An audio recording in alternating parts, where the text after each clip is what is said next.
Hey, what's up guys? So today I'm gonna go over how to install the conductive button repair kit for Super Nintendo controllers.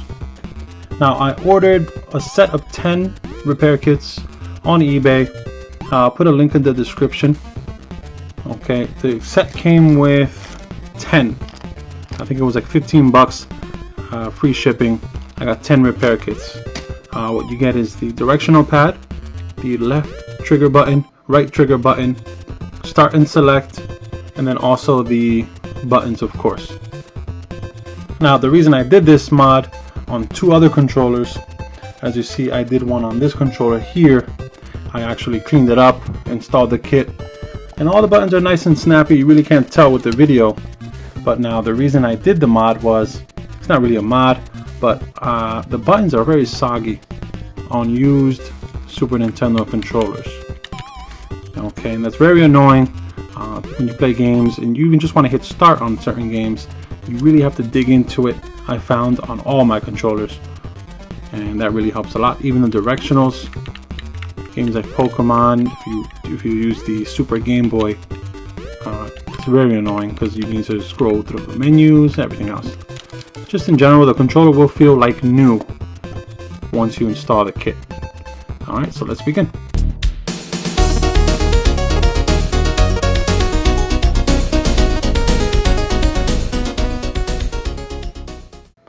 Alright, now what I used was a simple screwdriver.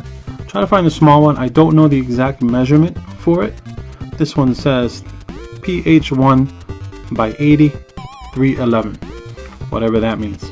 And that is mostly for the 5 screws on the back. 1, 2, 3, 4, 5. And that's it. It'll open it.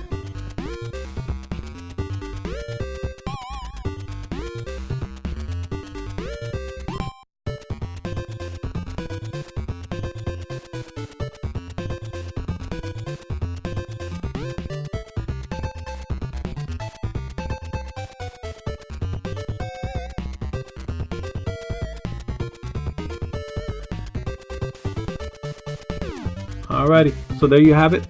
All 5 screws are removed. The back cover simply comes off like so. It's my son in the background. Alrighty, now what I like to do, so you see that the left trigger and right triggers, the rubbers are right there. Undo the cord, lift very slowly, you don't want to rip anything.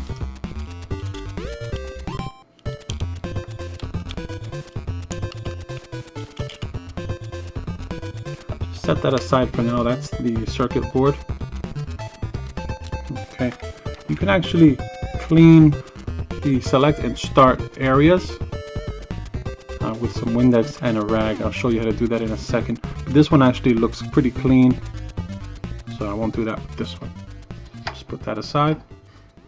Okay, and here you have the button conductive pieces.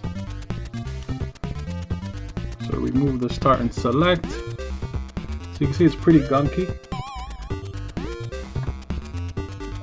Right, remove the directional pad. That piece just came off. That might have been causing my problems with the D-pad right there. Move that aside. And then the buttons.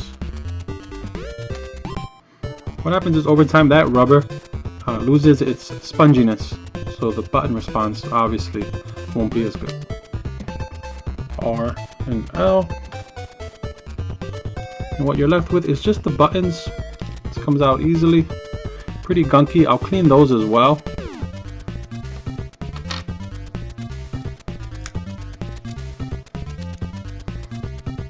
Alright, we'll set those there.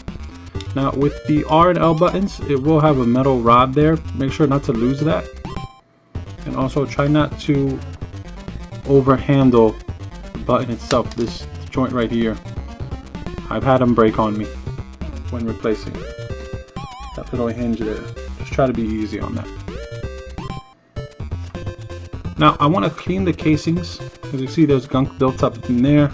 You might as well take the time to do it now while you have everything apart, and it might help the performance, who knows, and it'll look better. I will also be cleaning the directional pad, the 4 buttons. Typically, some people use Q-tips. I don't like to use Q-tips. They tend to bend on me, and I end up going through about 10 Q-tips. Just use a rag and some glass cleaner. Alrighty, so we're all cleaned up. Alright, the face and back plate. Let's put this thing back together. Put that over here for now. Okay, you want to start, just put the buttons back together. So directional pad doesn't matter which way, and the buttons. Now there's a certain way these go back in, and I forget every time. That one there. So you really can't mess this part up. Here's where I'm trying to get at.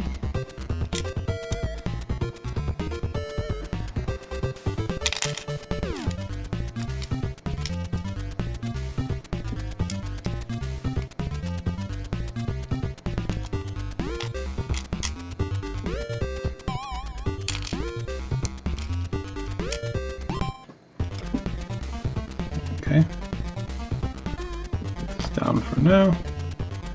Alrighty. Now the shoulder buttons.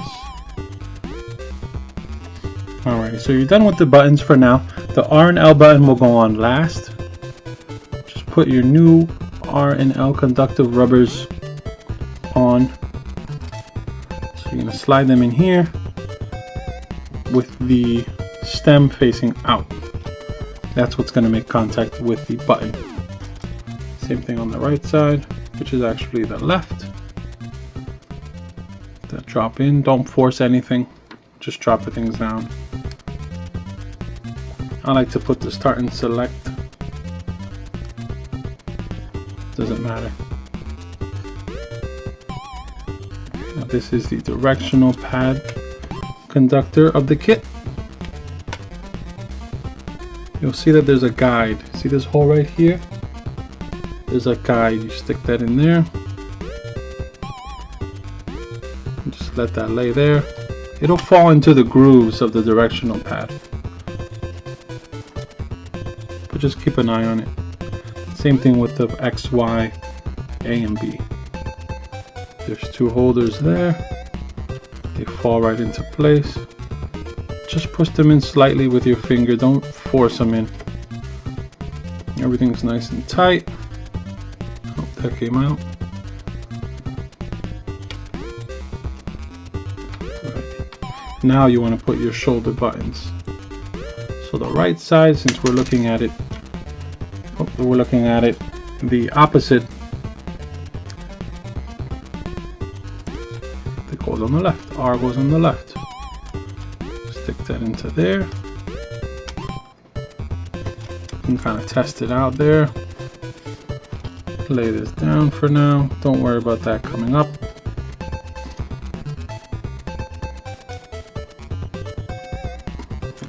Same thing with the left side.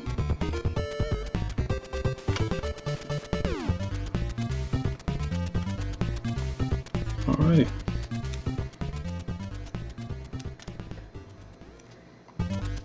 And that's it, folks. Take your circuit board, which I cleaned, turn it around, lay it in here ever so slightly. It'll fall into the pins there, and it sort of snaps into place.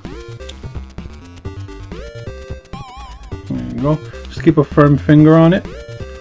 Turn this wire. If you remember, the wire goes this way. Turn it this way. Sometimes you get the wire turned this way.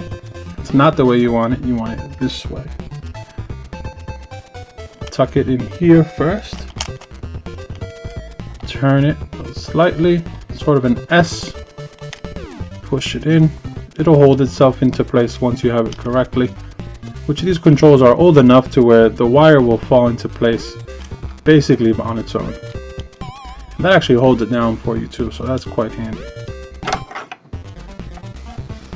Alright, take the back cover,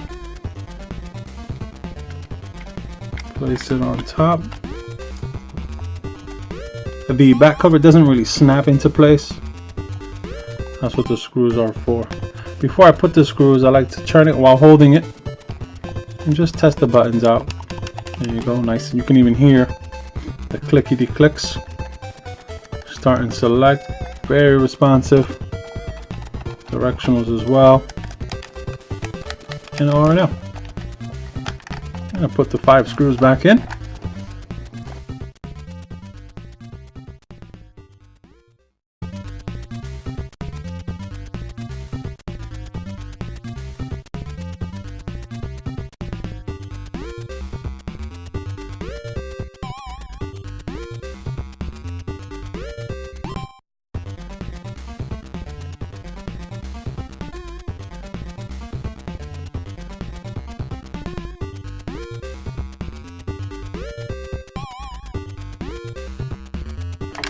And that's it, you're on your way.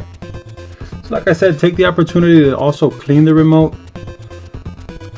Definitely looks a lot better too. Basically, you have yourself a new controller. Alright everyone, hope you liked the video. Stay tuned for more content, everything gaming related, and we'll see you next time.